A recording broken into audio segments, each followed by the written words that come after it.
नमस्कार, स्वागत है आपका। मैं हूं आपके साथ सुमित झा। कोरोना से जुड़ी और उसके अलावा तमाम खबरों से आपको रूबरू कराएंगे, लेकिन सबसे पहले आप कोरोना से जुड़े अपडेट जान लीजिए। इस वक्त अपडेट क्या है देश भर में कोरोना से जुड़े हुए। देश में कोरोना मरीजों की संख्या 70,000 के पार पहुंच गई है। 70,756। देश में कोरोना से अब तक 2,293 की मौत हो गई है। वहीं देश में 24 घंटे में 3,604 मरीजों की संख्या बढ़ी है। 24 घंटे में देश में कोरोना से 87 लोगों की मौत हो गई है। वहीं 22,454 लोग अब तक ठीक हुए हैं। बिहार में आज 12 नए कोरोना पॉजिटिव केस मिले हैं। बेगूसराय में 9, दरभंगा में 2, सुपौल में 1 मरीज मिले हैं। बिहार में कोरोना संक्रमित लोगों का आंकड़ा 761 पहुंच गया है। 761 अब बिहार में कोरोना पॉजिटिव केस पहुंच गया है। बिहार में अब तक 358 लोग ठीक भी हुए हैं, यह भी अच्छी बात है। वहीं झारखंड में कुल 162 कोरोना संक्रमित मरीज। देश भर में आज 8 स्पेशल ट्रेनें खुल रही हैं। ये ट्रेनें हैं हावड़ा से नई दिल्ली, राजेंद्र नगर से नई दिल्ली, नई दिल्ली से डिब्रूगढ़। देखिए कौन कौन सी ट्रेन खुलने वाली है। हावड़ा से नई दिल्ली शाम 5:05 पर, राजेंद्र नगर से शाम 7:20 पर ट्रेन खुलेगी नई दिल्ली के लिए, जो सुबह 7:40 पहुंचाएगी। वहीं नई दिल्ली से शाम 4:45 पर ट्रेन खुलेगी डिब्रूगढ़ के लिए, जो डिब्रूगढ़ अगले दिन 2 दिन बाद सुबह 7 बजे पहुंचाएगी। बेंगलुरु से 8:30 बजे रात में ट्रेन खुलेगी और नई दिल्ली से 9:15 बजे रात में ट्रेन खुलेगी बेंगलुरु के लिए। इसके अलावा नई दिल्ली से शाम 4 बजे बिलासपुर के लिए ट्रेन खुलेगी। तो अलग अलग जगहों के लिए नई दिल्ली से ट्रेन खुलने वाली है। मुंबई सेंट्रल से भी नई दिल्ली के लिए ट्रेन खुलेगी शाम 5:30 बजे। भारतीय रेल तकरीबन 1.5 महीने के बाद आज से यात्री रेल शुरुआत करने जा रही है। रेलवे 15 जोड़ी ट्रेनें चलाने जा रही है। यात्रियों को 90 मिनट पहले स्टेशन पहुंचना होगा। यात्रियों से जुड़ी 10 अहम बातें ये नोट कर लीजिए। यात्रियों के स्वास्थ्य की पूरी जांच होगी। सभी यात्रियों को मास्क पहनना अनिवार्य होगा। मास्क अगर आप पहनते हैं तभी आपको यात्रा करने की इजाजत होगी। सर्दी जुकाम वाले यात्रियों को इजाजत नहीं होगी। यात्रियों को खान पान का भुगतान करना होगा। वहीं यात्रियों को डब्बा बंद भोजन दिया जाएगा, जिसका उन्हें भुगतान करना होगा। ट्रेन में पानी के बोतल नहीं मिलेंगे। ट्रेन में टीटी को टिकट बनाने की अनुमति नहीं होगी। टिकट कैंसिल कराने पर 50% शुल्क कटेगा। और प्रस्थान से 24 घंटे पहले तक टिकट कैंसिल हो सकता है। सिर्फ 24 घंटे पहले तक आरएसी और वेटिंग टिकट जारी नहीं किए जाएंगे। प्रधानमंत्री के साथ मुख्यमंत्रियों की बैठक में शामिल झारखंड के सीएम हेमंत सोरेन ने राज्य में अगले 1 साल के लिए मनरेगा में 50% मजदूरी बढ़ाने की मांग की है। इसके साथ ही सीएम ने मजदूरी भुगतान की प्रक्रिया को भी आसान करने की अपील की है। सीएम ने वित्तीय वर्ष 2020-21 के लिए श्रम बजट में भी कम से कम 50% वृद्धि का अनुरोध किया है। उन्होंने मनरेगा के लिए केंद्र से मिलने वाले हिस्से से श्रमिकों की बेरोजगारी भत्ते का भुगतान करने की अनुमति भी मांगी है। हेमंत सोरेन ने झारखंड का सरकारी खजाना खाली होने की दलील देते हुए राज्यों को धन संग्रह के लिए माइनिंग समेत अन्य कार्यों पर टैक्स लगाने का अधिकार देने की भी मांग की है, ताकि झारखंड में कोरोना से जंग में राज्य सरकार को कुछ मदद मिल सके। हेमंत सोरेन ने महाराष्ट्र के औरंगाबाद में ट्रैक पर हुई मजदूरों की दर्दनाक मौत से सबक लेते हुए मजदूरों की सुरक्षित घर वापसी भी सुनिश्चित कराने की मांग की है, क्योंकि झारखंड की भी बड़ी संख्या में मजदूर बाहर काम करते हैं। उनको जल्द से जल्द उनके घरों तक पहुंचाया जाए, क्योंकि हमारा राज्य मजदूरों किसानों का ये प्रदेश है। हमने मौजूदा हालात में मनरेगा पर जोर देते हुए मनरेगा में कुछ सरलीकरण की मांग भी हमने की है और लोगों को जो भुगतान है उसमें भी जल्द करने का आग्रह किया है। 1-1 रुपया को लेकर के हमें केंद्र सरकार से गुहार लगानी पड़ती है, तो क्यों नहीं धन संग्रह पर भी राज्य सरकारों को अधिकार मिलना चाहिए। मौजूदा टैक्स व्यवस्था में संशोधन की आवश्यकता पड़ती है तो विचार होना चाहिए, ताकि राज्य सरकार भी अपने संसाधन बढ़ा सके। कोरोना की मार से राज्य का खजाना खाली होता जा रहा है और हालत आमदनी, अठन्नी और खर्चा रुपए से भी ज्यादा वाला है। लिहाजा सरकार अब आर्थिक कॉरिडोर को शुरू करने की तैयारी में दिख रही है। पहले से ही आर्थिक कमी से जूझ रही राज्य सरकार को अब कोरोना ने जोर का झटका दिया है। सरकार के मुख्य राजस्व स्रोत में भारी कमी आने से शराब समेत अन्य वैकल्पिक उपायों पर तेजी से विचार किया जा रहा है। हर महीने अन्य खर्च को छोड़कर राज्य सरकार करीब 2000 करोड़ रुपए खर्च करती है, जिसमें वेतन मद में 1200 करोड़, पेंशन मद में 500 करोड़ और 300 करोड़ ब्याज भुगतान पर खर्च होता है।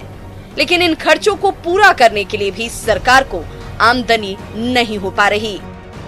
सब में कमी आ गई है, पूरे में सभी हेड में कमी आ गई है। और जैसे मैंने कहा कि 38-39% ही राशि हमें मिल पाई है अप्रैल के महीने में। जब शराबबंदी नहीं की है, हम शराब बेचते ही हैं, देश राज्य में बिकता ही है, तो फिर क्या दिक्कत है? अन्य राज्य खोल रहे हैं तो हम भी खोल सकते हैं। आइए एक नजर डालते हैं कि पिछले वर्ष की तुलना में इस वर्ष राजस्व की क्या स्थिति है। वाणिज्य कर की बात करें तो अप्रैल 2019 में 1258 करोड़ 19 लाख रुपए, जबकि अप्रैल 2020 में ये सिर्फ 407 करोड़ 19 लाख तक पहुंच गया। भू राजस्व मद में अप्रैल 2019 में जो संख्या 4 करोड़ 29 लाख थी, वहीं अप्रैल 2020 में ये संख्या 8 करोड़ 86 लाख पहुंच गई। एक्साइज में अप्रैल 2019 में 224 करोड़ 79 लाख रुपए, जबकि अप्रैल महीने में 2020 की बात करें तो 104 करोड़ 39 लाख रुपए। रजिस्ट्री की बात करें तो अप्रैल 2019 में ये संख्या 22 करोड़ 31 लाख रहती है, जबकि अप्रैल 2020 में ये महज 5 लाख तक रह गई। ट्रांसपोर्ट में अप्रैल 2019 में जो संख्या 73 करोड़ 29 लाख थी, वही अप्रैल 2020 में ये संख्या 19 करोड़ 39 लाख तक पहुंच जाती है। माइंस के क्षेत्र में अप्रैल 2019 में 408 करोड़ 43 लाख रुपए, जबकि अप्रैल 2020 में ये संख्या 243 करोड़ 28 लाख रह गई। पिछले फाइनेंशियल ईयर में भी का भी जो लास्ट मंथ था उसमें कलेक्शन कम हुआ होगा, और इस फाइनेंशियल ईयर के भी 1.5 महीना बीत गया है जिसमें कि कोई भी फाइनेंशियल कलेक्शन नहीं हुआ होगा। हालत ये है कि अप्रैल 2019 में राज्य सरकार को 1991 करोड़ 30 लाख रुपए राजस्व प्राप्त हुए थे, जबकि इस वर्ष अप्रैल में सिर्फ 786 करोड़ 16 लाख रुपए ही खजाने में आ पाए। लिहाजा सरकार अब ग्रीन और ऑरेंज जोन में आर्थिक गतिविधियों को शर्तों के साथ शुरू करने पर विचार कर रही है, ताकि आर्थिक बदहाली से उबरा जा सके।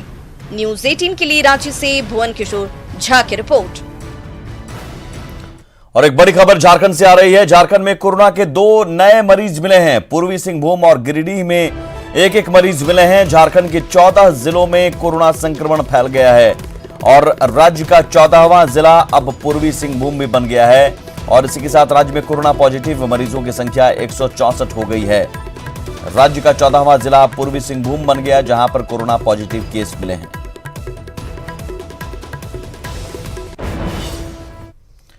प्रवासी मजदूरों की घर वापसी का सिलसिला जारी है। विशाखापट्टनम से श्रमिक स्पेशल ट्रेन डाल्टनगंज पहुंची। ट्रेन में 22 जिलों के 1157 मजदूर वापस लौटे। इनमें सबसे ज्यादा 407 मजदूर पलामू के हैं। स्टेशन पर सभी मजदूरों की स्क्रीनिंग की गई, जिसके बाद सभी को उनके गृह जिले में भेजा गया। मजदूरों ने कहा कि विशाखापट्टनम में उनसे ट्रेन का किराया वसूला गया।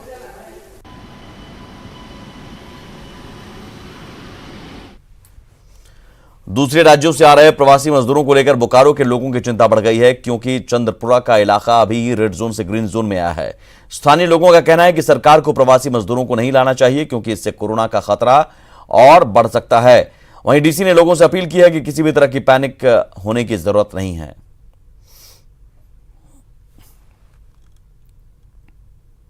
नहीं आना चाहिए।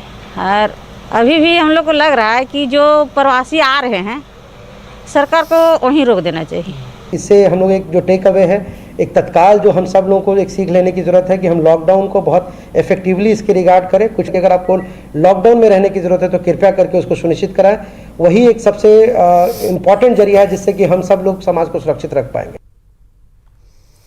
गुमला में छत्तीसगढ़ झारखंड सीमा पर विशेष चौकसी बरती जा रही है। हर जाने वाली गाड़ियों की जांच की जा रही है, साथ ही लोगों की स्क्रीनिंग हो रही है। जायजा लिया संवाददाता सुशील कुमार सिंह ने।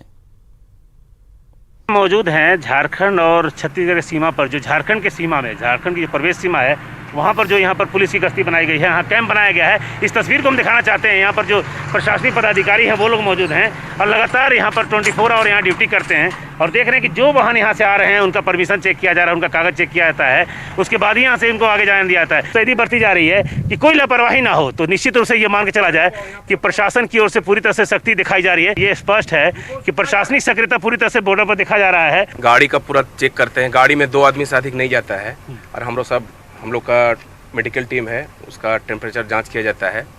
गाड़ी का जो भी गाड़ी आता है उसका सारा चीज़ हम लोग जांच करते हैं। क्या सामान है उसको भी एंट्री करते हैं ताकि कोई भी चूक ना हो। जो प्याज जैसे नहीं जा सकते हैं। जैसे अभी देखिए हम लोग ड्राइवर सब लोग का एंट्री कर रहे हैं। आउट को हम लोग एंट्री नहीं करते, टेम्परेचर जांच करते हुए एंट्री करता है। लेकिन इधर से जितना गाड़ी आती है हम लोग दोनों मजिस्ट्रेट साहब हम दोनों एंट्री करते हैं ताकि कहीं चूक ना हो जाए। अगर मान लीजिए गलती से कहीं हो भी गया तो हमारा ही कागज से ट्रेस हो जाए उसको। उधर से आता है छत्तीसगढ़ की तरफ से, तो उसमें हम लोग देखते हैं कि उसमें उस गाड़ी में क्या है, कितने आदमी जा रहे हैं और कितने आदमी जा रहे हैं, उसका कागज़ क्या है, परमिशन है कि नहीं है, ये सारा चीज़ हम लोग देखते हैं। न्यूज़ 18 के लिए गुमला से सुशील कुमार। कोरोना बंदी के अनुपालन को लेकर लोहरदगा में जांच अभियान को और भी ज्यादा तेज कर दिया गया है। हर एक चौराहे पर पुलिस का पहरा सख्त है। सभी सीमाओं को सील कर दिया गया है। वहीं बाहर से आने वाले किसी भी गाड़ी को बिना जांच के जिले में प्रवेश की अनुमति नहीं है।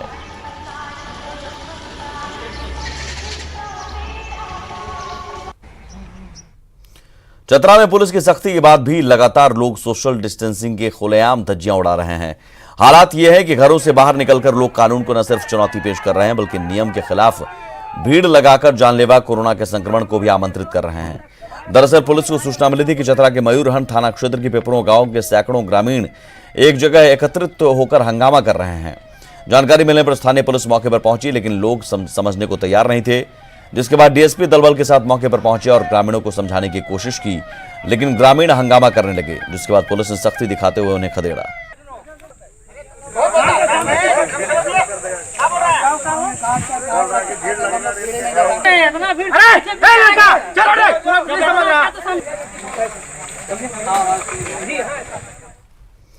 लॉकडाउन के बीच गुमला प्रशासन न सिर्फ नक्सल प्रभावित इलाकों में जरूरतमंदों के बीच मदद पहुंचा रहा है बल्कि कोरोना को लेकर ग्रामीणों को जागरूक करने में भी जुटा है। पहली बार बड़े अधिकारियों को अपने बीच पाकर ग्रामीणों में भी खुशी है। वैसे तो गुमला जिला के कई प्रखंड नक्सल प्रभावित हैं, लेकिन इन सब के बीच रायडीह प्रखंड का लालमाटी गांव पूरी तरह से माओवादियों का गढ़ माना जाता है। इस इलाके की प्राकृतिक बनावट इतनी खतरनाक है कि वाहनों का परिचालन संभव नहीं हो पाता। इसके बावजूद आज जब कोरोना बंदी की वजह से ग्रामीण परेशान हैं, तो प्रशासन हर संभव मदद पहुंचाने में जुटा है। दुर्गम रास्तों से होते हुए 3000 फीट की ऊंचाई पर जब प्रशासनिक पदाधिकारी लालमाटी गाँव पहुँचे तो ग्रामीणों की खुशी देखने लायक थी। बहुत दिक्कत है, सब लोग आए हैं, मदद कर रहे हैं। हम लोगों को हर चीज़ का दिक्कत होता है, आने जाने का रास्ता नहीं है, गाड़ी सकड़ा का साधन नहीं है, सुविधा नहीं है। आज तो आए हैं, सरकार साहब लोग तो मदद अच्छा लग रहा है, दे रहे, गरीब दुखी को राशन पानी दे रहे। तो सहाय मन नहीं रहे, बहुत दिन के बाद आए हैं, खाना उन्हें सब पहुँच, खाना चावल सब कुछ मिल गया और बीमारी वारी के बारे में सब कुछ जाने ना। और हम लोग के बीच साहब लोग आए हैं, बहुत ही अच्छा लग रहा है। हम लोग को काफ़ी दिक्कत होता है आने जाने के लिए।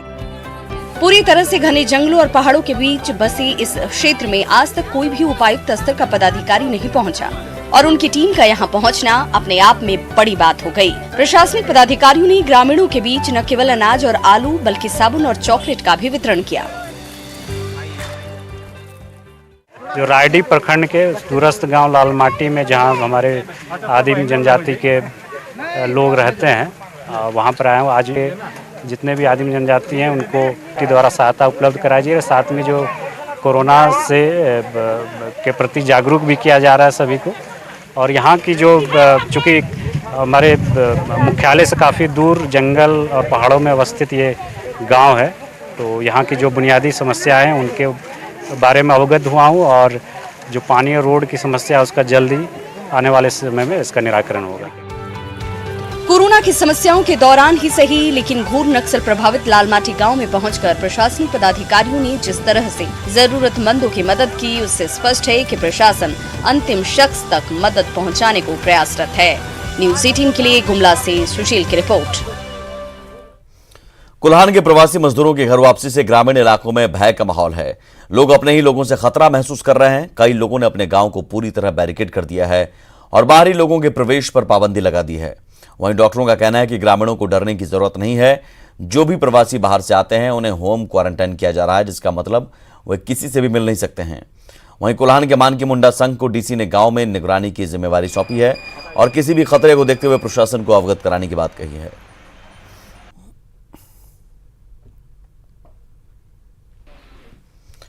प्रवासी मजदूरों के लौटने का सिलसिला जारी है। ओडिशा से गढ़वा के लिए 32 मजदूरों का एक जत्था निकला है जो पैदल ही चल रहा है।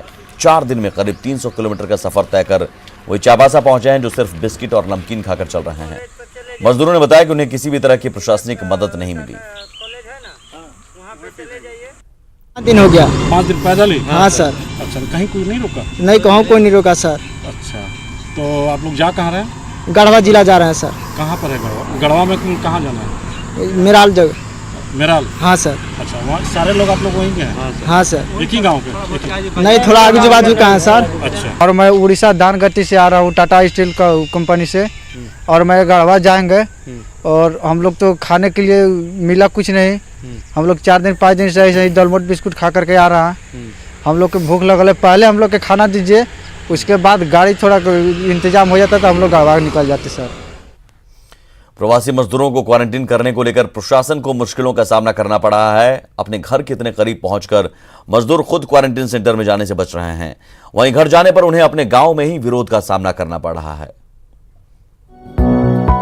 पलामू में लगातार प्रवासी मजदूरों की घर वापसी हो रही है। ट्रेन, बसों के जरिए या फिर अपने निजी वाहनों से अब तक 10,000 मजदूर घर लौट चुके हैं। ऐसे में जिला प्रशासन प्रवासी मजदूरों की मेडिकल स्क्रीनिंग कराने के बाद उन्हें पंचायत भवन में ही क्वारंटीन करने के लिए भेज रही है। लेकिन जिन मजदूरों को होम क्वारंटीन का निर्देश दिया जा रहा है, उन्हें ग्रामीणों के विरोध का सामना भी करना पड़ रहा है। तो मजदूर भी होम क्वारंटीन के नियमों का पालन करते नहीं दिखाई दे रहे।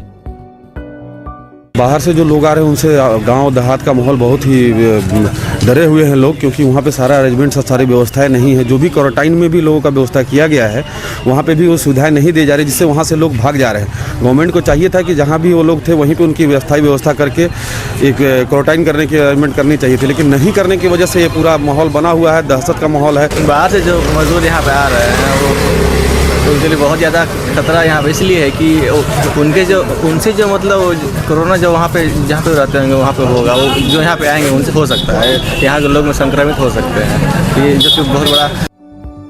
हालांकि जिले के उपायुक्त ने सभी पंचायत प्रतिनिधियों को निर्देश दिया है कि होम क्वारंटीन में रह रहे प्रवासी मजदूरों पर विशेष नजर रखी जाए। साथ ही पंचायत भवन में भी क्वारंटीन किए गए मजदूरों की लगातार मॉनिटरिंग की जा रही है। होम क्वारंटाइन के क्रम में सभी मुखिया, सभी जो पारंपरिक जो हेड हैं और वार्ड पार्षदों को भी निर्देश दिया जा चुके हैं, उनसे भी अनुरोध किया जा चुका है कि इनका होम क्वारंटाइन इंश्योर कराएं और होम क्वारंटाइन को नहीं पालन करने वाले किसी भी व्यक्ति के बारे में तुरंत सूचना दें। सभी का आरोग्य सेतु ऐप भी डाउनलोड कराया जा चुका है और इस क्रम में हम लोग डेली के डेली वेरिफिकेशन भी करा रहे हैं कि ये होम क्वारंटाइन में रह रहे हैं या नहीं रह रहे हैं। जितनी तादाद में प्रवासी मजदूरों की घर वापसी हो रही है, वो सचमुच प्रशासन के लिए चुनौती बनी हुई है। साथ ही ग्रामीणों में भी दहशत का माहौल है। न्यूज़ 18 के लिए पलामू से नीलकमल की रिपोर्ट। लॉकडाउन में कलाकार लोकगीत के जरिए कोरोना वॉरियर्स को सलाम कर रहे हैं, साथ ही लोगों को भी कोरोना से जागरूक कर रहे हैं। लोहरदगा के लोक कलाकार ने अपने गीत के जरिए कोरोना वॉरियर्स को सलाम किया है। अरे इंडिया जिंदाबाद, हाँ इंडिया जिंदाबाद, इंडिया जिंदाबाद, इंडिया जिंदाबाद, इंडिया जिंदाबाद, इंडिया जिंदाबाद, इंडिया जिंदाबाद, इंडिया जिंदाबाद, इंडिया के पुलिस प्रशासन जिंदाबाद, इंडिया के पुलिस प्रशासन जिंदाबाद, इंडिया जिंदाबाद, इंडिया जिंदाबाद, इंडिया जिंदाबाद, इंडिया जिंदाबाद। और नर्स जिंदाबाद, इंडिया के डॉक्टर और नर्स जिंदाबाद, इंडिया जिंदाबाद, इंडिया जिंदाबाद, इंडिया जिंदाबाद, इंडिया जिंदाबाद, इंडिया जिंदाबाद, इंडिया जिंदाबाद, इंडिया जिंदाबाद, इंडिया जिंदाबाद, इंडिया के सफाई कर्मी जिंदाबाद, इंडिया के सफाई कर्मी जिंदाबाद, इंडिया के सफाई कर्मी जिंदाबाद, इंडिया के सफाई। और देखते हैं कुछ खबरें फटाफट अंदाज में। चाबसा के पोड़ाहाट जंगल में सुरक्षा बलों के ऑपरेशन से बौखलाए उग्रवादी, तेज हथियार से काटे 2 ग्रामीणों के कान, दोनों युवक खतरे से बाहर। पलामू में धारदार हथियार से महिला की हत्या, पति पर लगा हत्या का आरोप। गिरिडीह के सरिया थाना क्षेत्र के नवाडीह मोड़ के पास कार और ट्रक में सीधी टक्कर, कार सवार गर्भवती महिला समेत 3 लोग घायल। गुमला के कामडारा में निशा गोलीकांड का खुलासा, 3 अपराधी गिरफ्तार, पारिवारिक विवाद में पड़ोसी ने दी थी हत्या की सुपारी। सरायकेला के कांड्रा में पुलिस ने छापेमारी कर अवैध शराब की 2 मिनी भट्टी को किया नष्ट, मौके से भारी मात्रा में शराब जब्त। जमशेदपुर में तमाम सरकारी भवनों को किया जा रहा है सैनिटाइज, उपायुक्त कार्यालय, एसएसपी कार्यालय, डीटीओ कार्यालय को किया जा रहा है सैनिटाइज। गोड्डा में क्वारंटीन सेंटर की खुली पोल, भूख की वजह से सुंदर पहाड़ी क्वारंटीन सेंटर से महिला भागी, भागने के दौरान हुई चोटिल। सिवान में फंसे 18 मजदूरों को लाया गया खूंटी, स्क्रीनिंग के बाद घर नहीं भेजे जाने से मजदूरों में आक्रोश। और इसी के साथ इस बुलेटिन में इतना ही, लेकिन आगे भी खबरों का सिलसिला लगातार जारी है। नमस्कार।